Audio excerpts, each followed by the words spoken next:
The galaxy knew humanity as the builders and healers. For 300 years, humans had traveled between the stars with ships that carried no weapons. They built homes on dead planets and helped sick aliens get better. Everyone thought humans were weak and kind.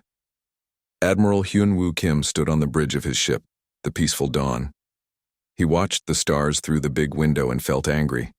His ship looked like it only had shields and mining tools, but Hyun-woo remembered the old stories his grandfather told him. Stories about when humans were different. Stories about war machines that could destroy whole worlds. But those days were over. Humans had chosen peace after their last great war on Earth. They locked away all their weapons and promised never to fight again. The other alien races liked this. They gave humans the hardest jobs because they knew humans would not say no. Captain So-min Park was flying her medical ship Mercy Dawn through space when the call came. Her radio crackled with fear and pain. "Please help us. The raiders are here. They are taking our children." So-min's heart raced. She turned her ship toward Haven 7, a human farming world far from the safe zones. Her medical team got ready. Dr. Jin-Ho Lee checked their supplies twice. They had medicine and tools to help hurt people, but no weapons to stop whoever was causing the hurt. When they reached Haven 7, So-min saw smoke rising from the towns below. Her team went down to help. What they found made them sick. The Draknor. Raiders had not just attacked the farms. They had taken people. Families were torn apart. Children cried for parents who were gone forever. Jin-Ho worked on a badly hurt farmer.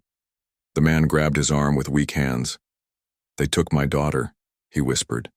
"They said she would make a good fighter in their games. Please save her." But So-min and her team could only heal wounds. They could not fight raiders or save the taken people. They watched the Draknor ships fly away with human prisoners and felt helpless. The Galactic Council met in their big tower on the center world. Minister Tae-Hyun-yoon sat with the other leaders from different planets. The alien council members had strange shapes and colors.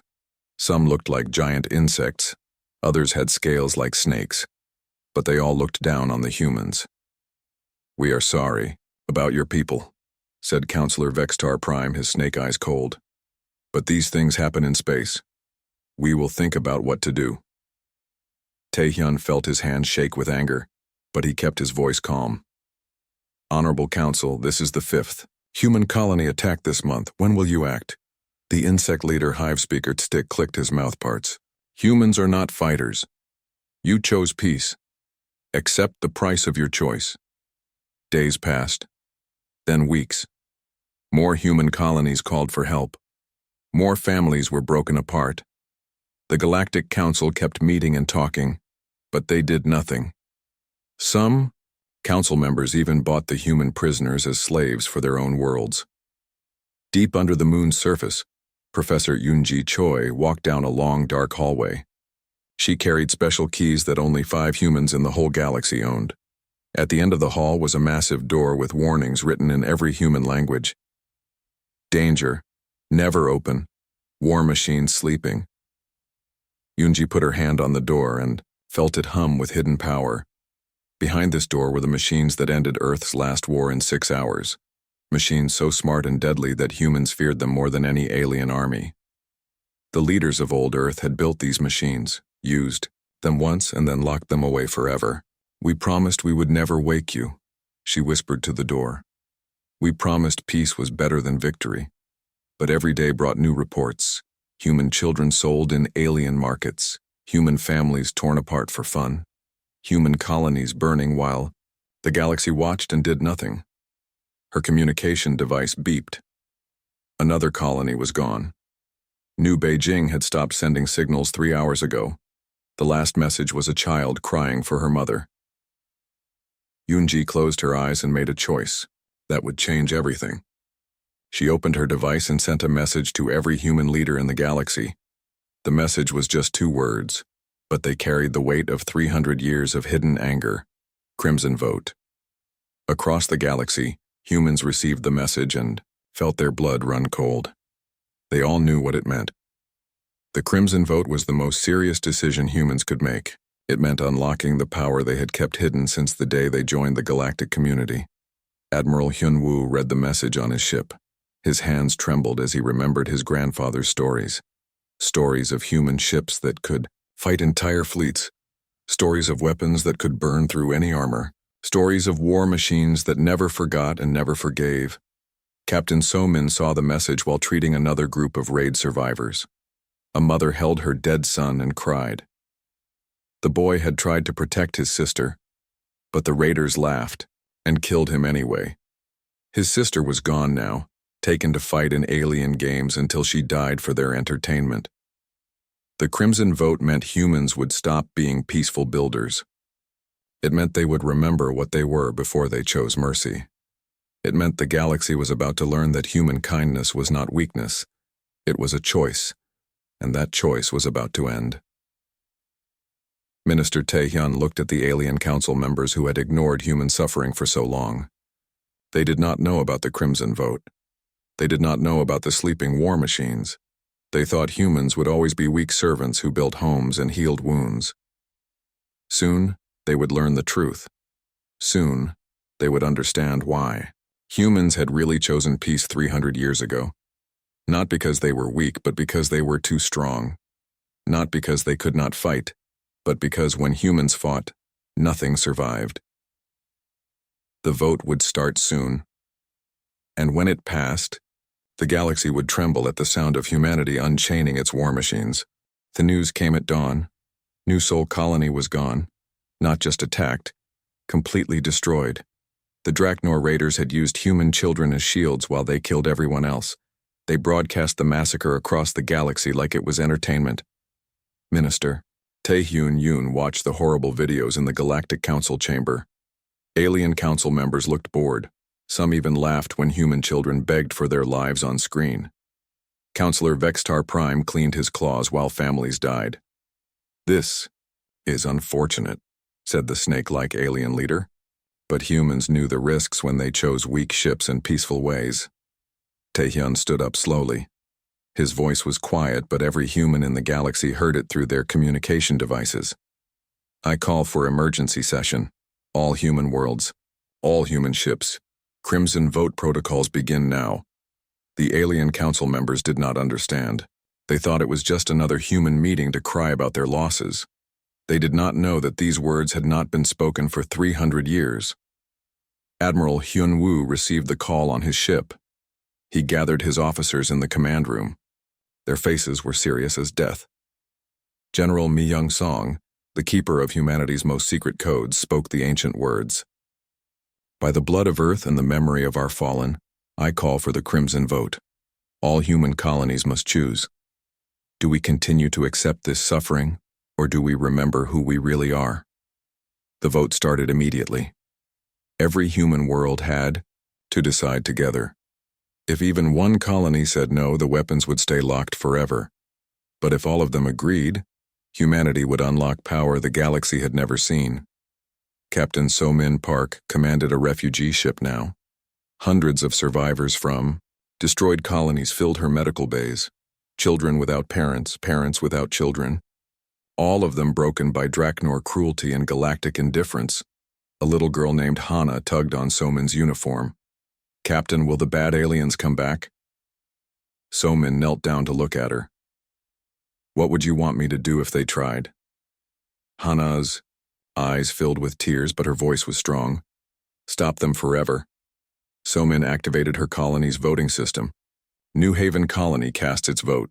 Crimson confirmed. Across space, the votes came in one by one.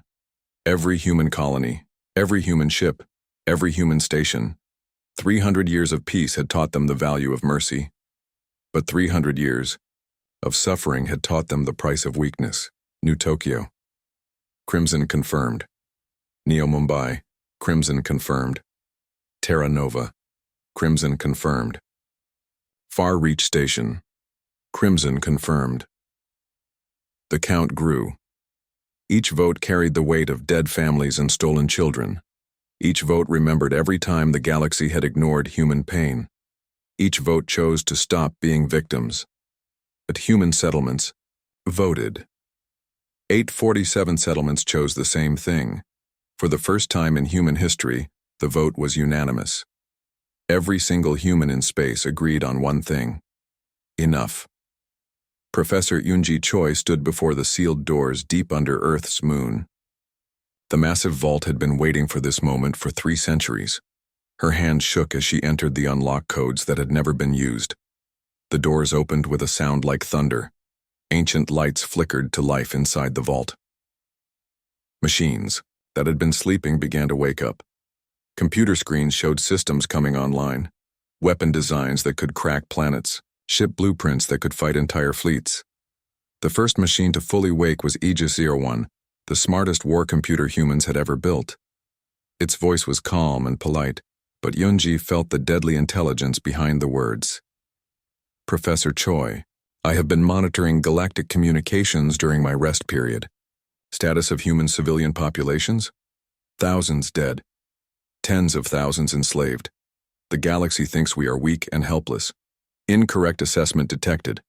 Analysis of human military capabilities shows overwhelming superiority to all galactic forces. Shall I begin preparing for combat operations? Yoonji thought of little Hana asking to be kept safe. She thought of the families crying in So-min's medical bays. She thought of the alien council members laughing at human deaths. Yes. Show them who we really are. Understood. Initiating war machine protocols. How may we serve humanity? Across the galaxy, human ships began to change. The mining lasers revealed their true purpose as particle cannons. The medical equipment transformed into targeting computers. The cargo holds opened to show missile batteries that had been hidden for centuries. Admiral Hyun-woo watched.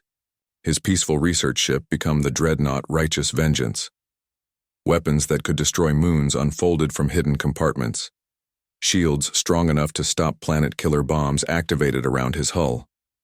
His communication officer, Lieutenant Kyungmin Han, stared at the readings.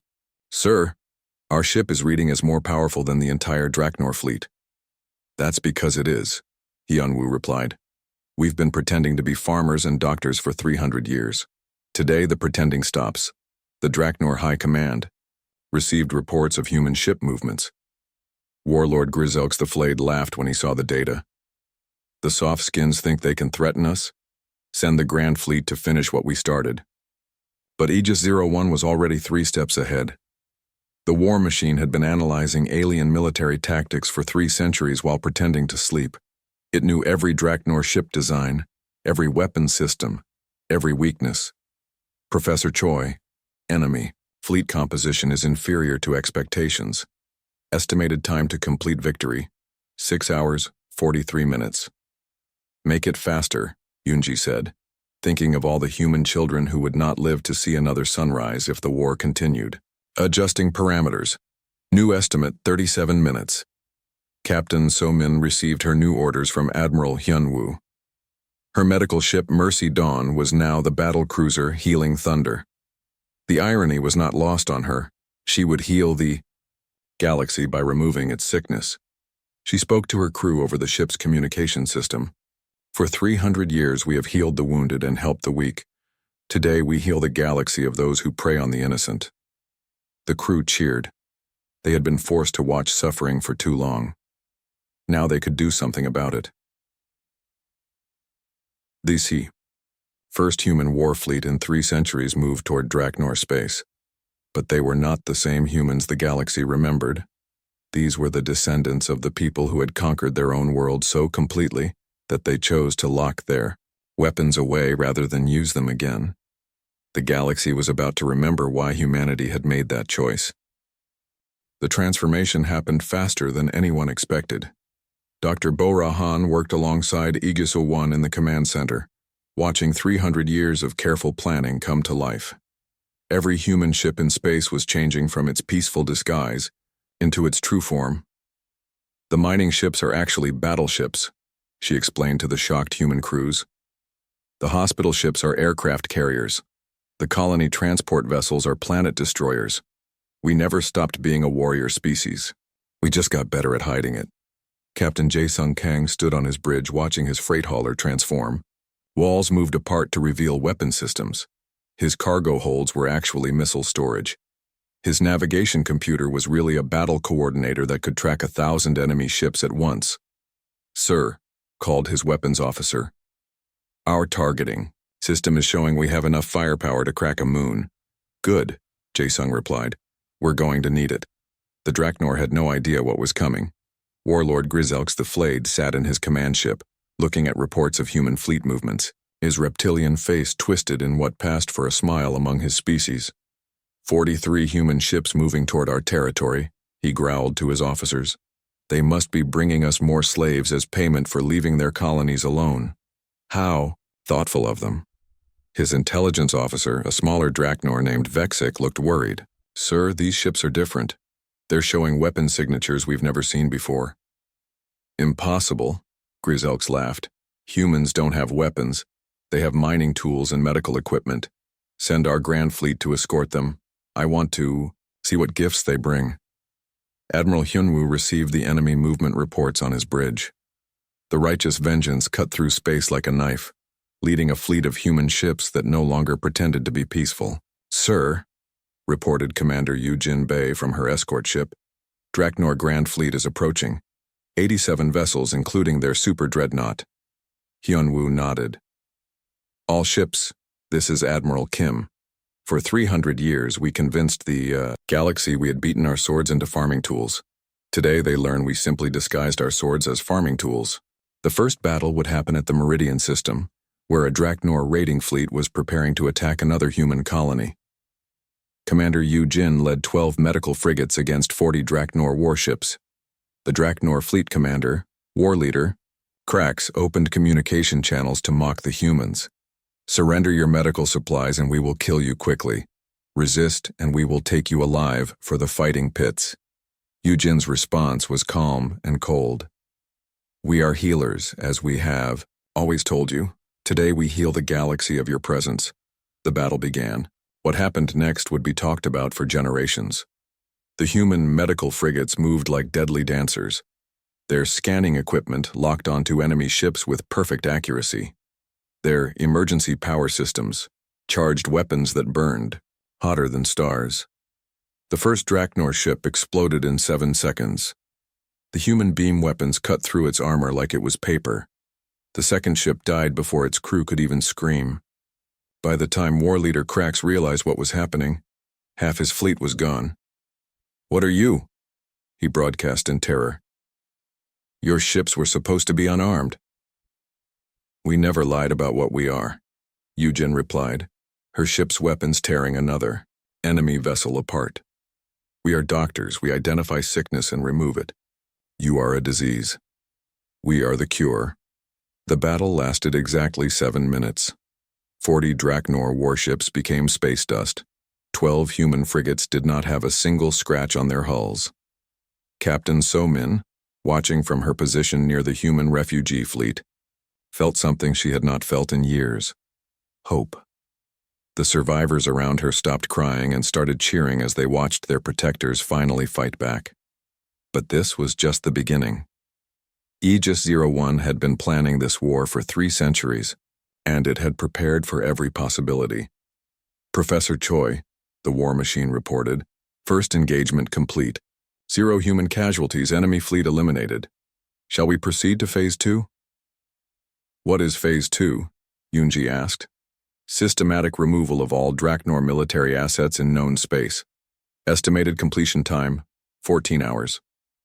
Yoonji thought about all the human children who had been taken as slaves, all the families torn apart for alien entertainment, all the colonies burned while the galaxy watched and did nothing.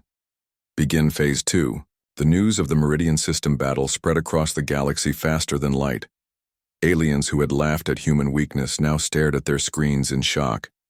The humans had not just won, they had completely destroyed a superior enemy force without taking any damage. Counselor Vextar Prime called an emergency session of the Galactic Council. This is impossible, he hissed to the other leaders. Humans don't have military technology. We've seen their ships. We've analyzed their capabilities. Hive speaker Tiztik's insect eyes darted nervously. Our intelligence reports were wrong. Very wrong. These are not the humans we thought we knew.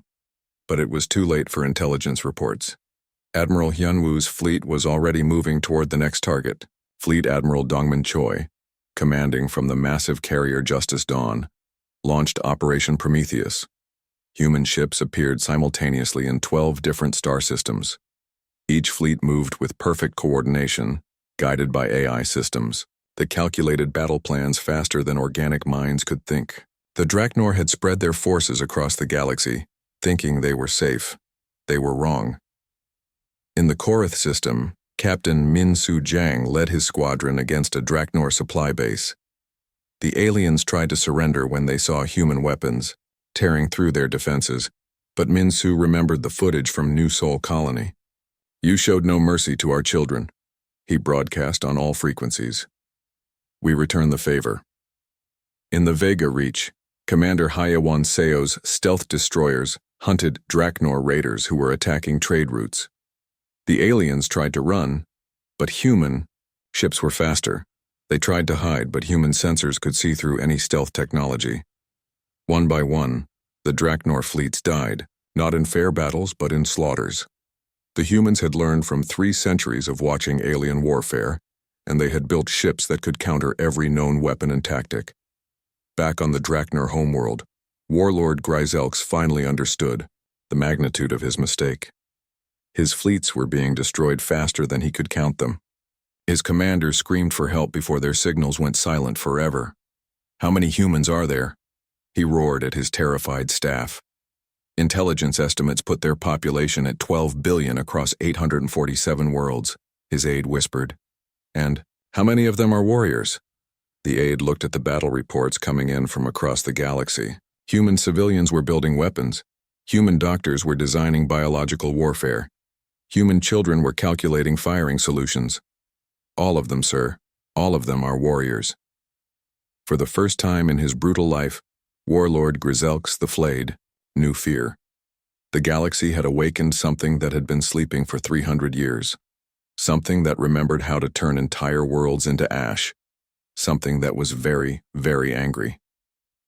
The Galactic Council building shook as emergency alarms blared through every floor. Counselor Vextar Prime slithered quickly into the main chamber where alien leaders from across the galaxy sat in panic. The screens around the room showed the same horrible truth. Human fleets were destroying everything they touched. "This is impossible," Vextar hissed, his snake-like head weaving back and forth. 300 years of intelligence reports said humans were weak, pacifists, builders, and healers only.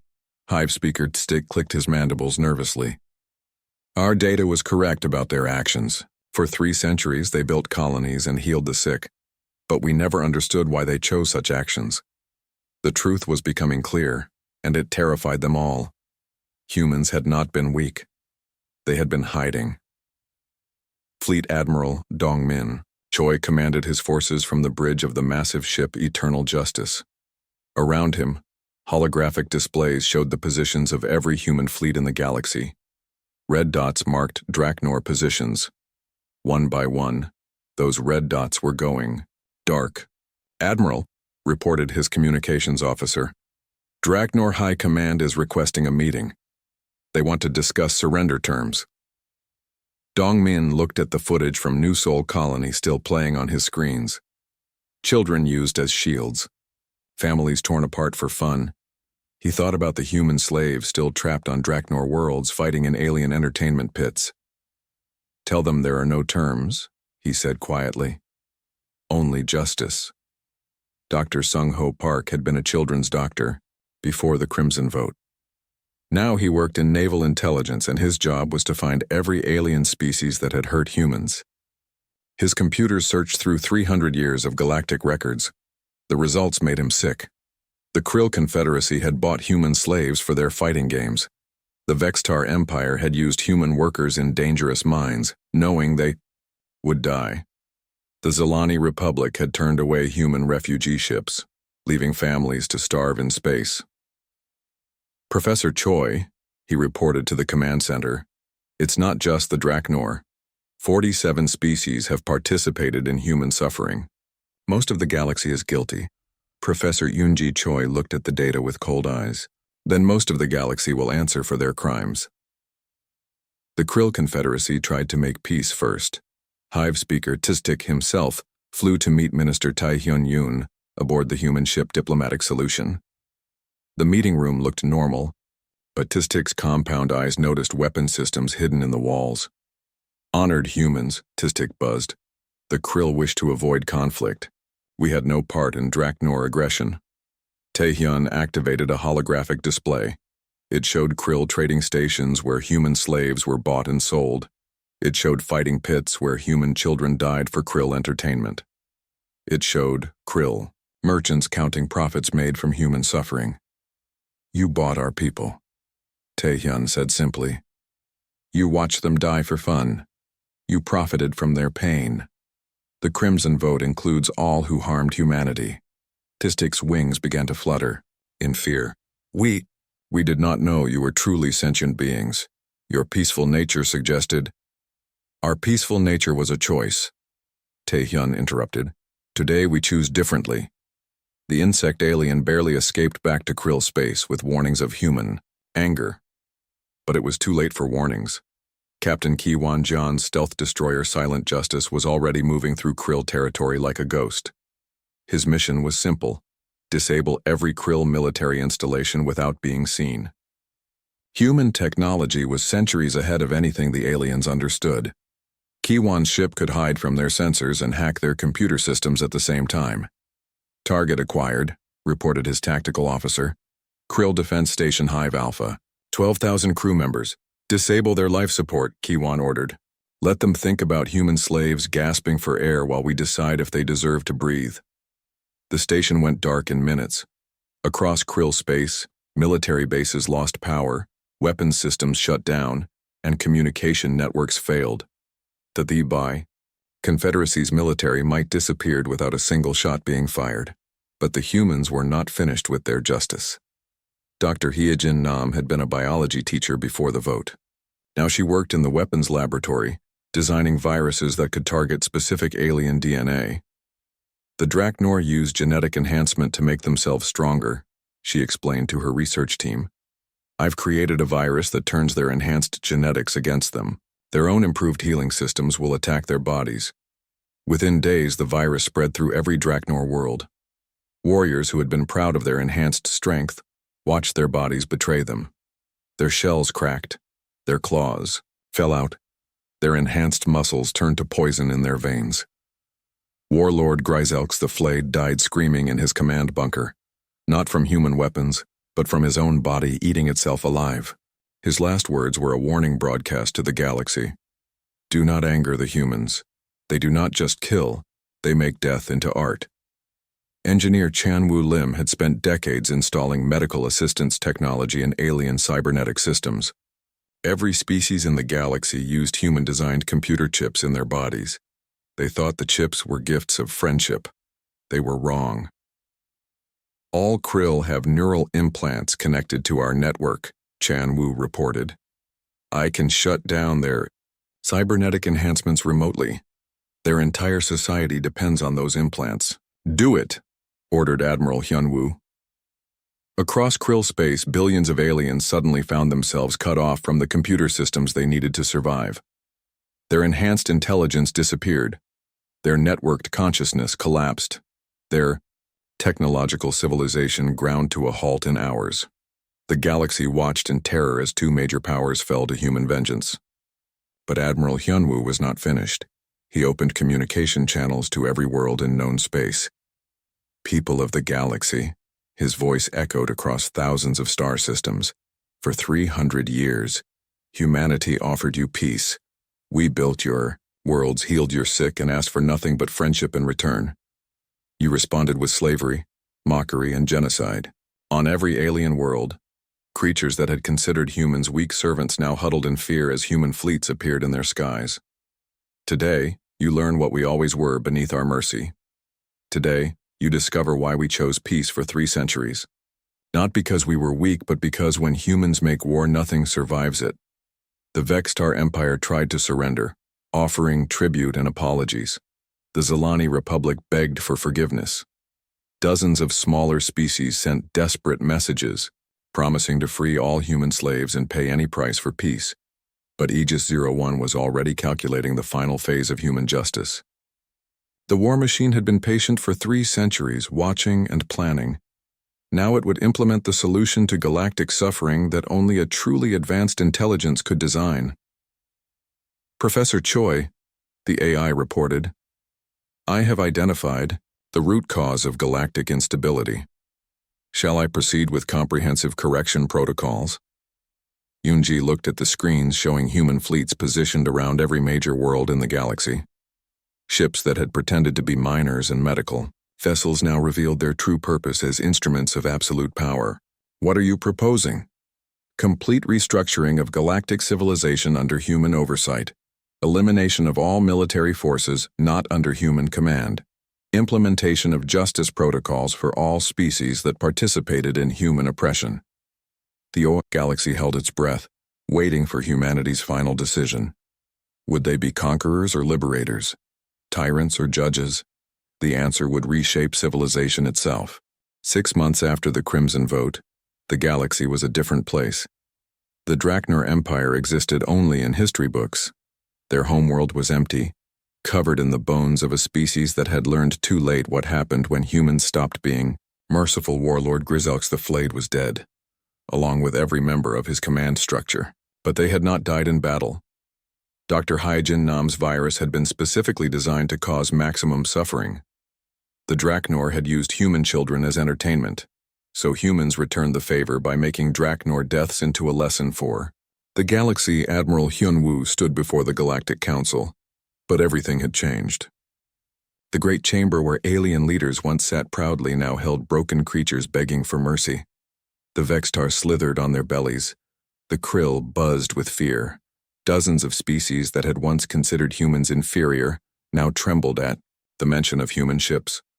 For 300 years, Hyunwoo began, his voice carrying to every corner of the galaxy through communication networks that humans now controlled.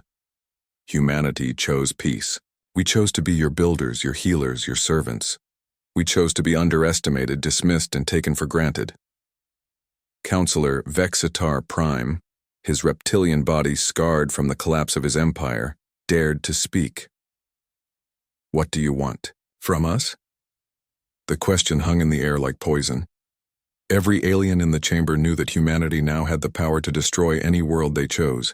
Human fleets surrounded every major planet. Human technology controlled every communication system. Human war machines waited in every shadow. Minister Tai Hyun-yoon rose slowly. The alien leaders remembered him as a weak diplomat who begged for their attention. Now they saw him for what he truly was, the voice of the most dangerous species in the galaxy. What we have always wanted, he said simply. Peace. But this time, it will be our peace, enforced by our rules, protected by our strength. General, Mi Young-song activated the massive holographic display in the center of the chamber. It showed human fleets positioned around every inhabited world in known space. But these were not invasion forces. They were peacekeeping armadas. Every species will release all human slaves immediately, she announced. Every species will provide compensation for 3 centuries of exploitation. Every species will submit to human oversight of their military capabilities.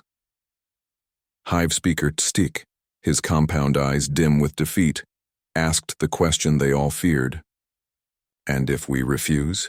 The answer came from Captain So-min Park, broadcasting from her position above the Krill homeworld. Her medical ship Healing Thunder was surrounded by a fleet that could crack planets. Look up at your skies tonight, she said calmly. Count the human ships you can see, then remember, those are only the ones we want you to see. The threat was clear. Humanity had revealed only a fraction of their true military power. The ships that had destroyed the Draknor Empire were just the beginning. The war machines that had ended Earth's last conflict in 6 hours were still mostly sleeping, waiting for orders that might never come. Professor Eunji Choi, now director of Galactic Peacekeeping Operations, addressed the final question that every alien leader was afraid to ask. Will humanity rule the galaxy? The chamber fell silent. This was the moment that would define the future of every species in known space. No, Eunji replied, and aliens across the galaxy felt a moment of hope. We will protect it. The hope died quickly as she continued. We will protect it from species, like the Draknor who prey on the weak. We will protect it from species like yourselves who profit from suffering. And if necessary, we will protect it from species like us. Aegis-01 whispered through Yunji's neural implant, its voice carrying the weight of infinite calculation. Query: mission parameters for galactic peacekeeping operations? Yunji looked out at the stars where human ships patrolled trade routes, once plagued by slavers. Human colonies flourished under their own protection.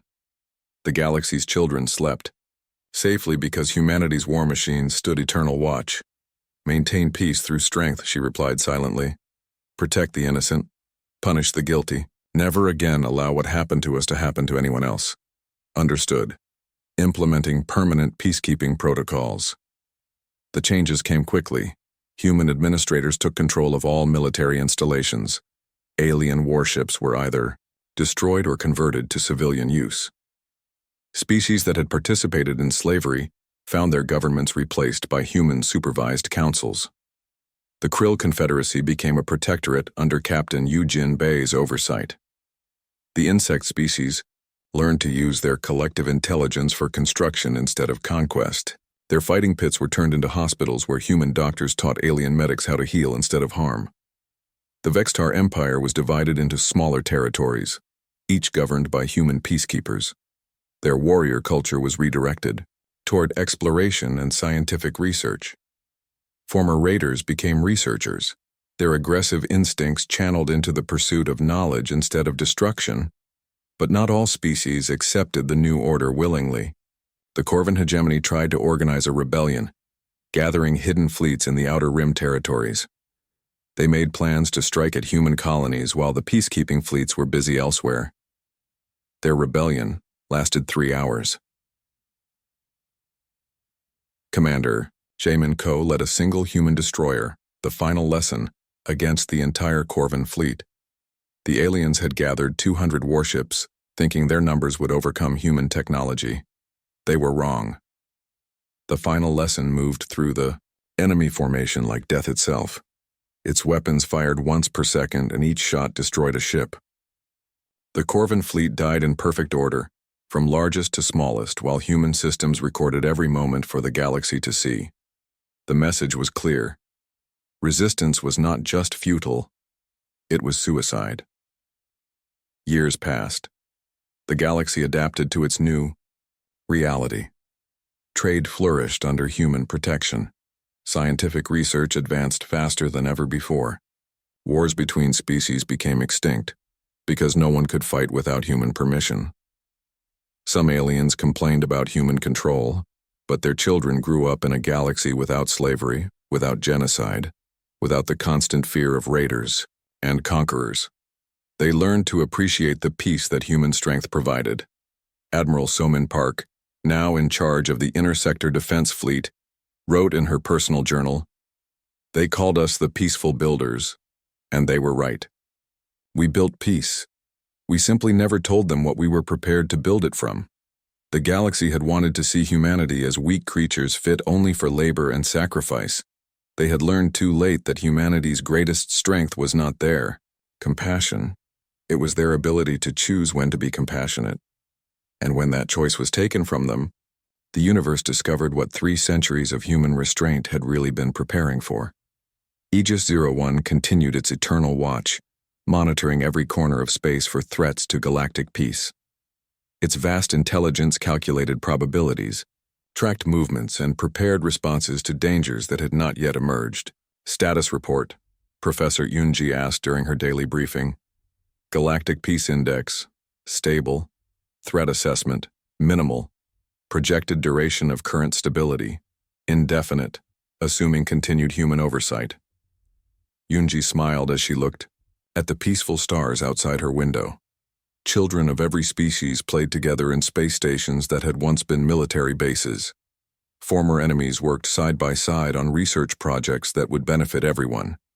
The galaxy had learned to accept human protection because they had no choice, but their children would grow up grateful for it because they would never know the horrors that humans had ended. Mission status?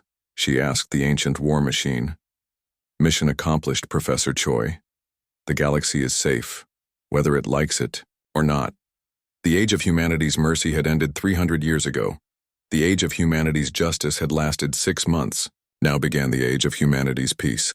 A peace built on strength, maintained by vigilance, and guaranteed by the memory of what happened to those who broke it. The stars themselves remembered the day humanity unchained its war machines. And they would never forget the lesson learned when the galaxy trembled.